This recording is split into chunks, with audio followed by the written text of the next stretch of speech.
National Animal Sanctuary says it's ready to step in at Ridgeland Farms. As we previously reported, the Blue Mountains breeder is under state and county investigation for alleged violations. Kindness Ranch Animal Sanctuary out of Wyoming says it has partnered with a coalition of rescues across the country. The executive director says they're not activists, but instead they rehome animals when welfare becomes a public concern.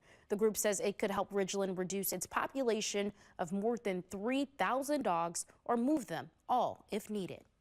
If that need were to arise, we're hoping that ultimately whichever solution is the one decided upon, that we can do it without conflict, without public shaming, without animosity, and just put the dog's needs first.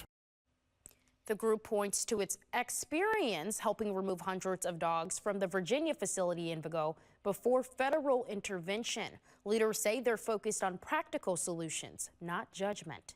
What I've seen with this particular situation is more of a grassroots movement compared to the more recent breeding facility in Vigo in Virginia that was shut down a few years back.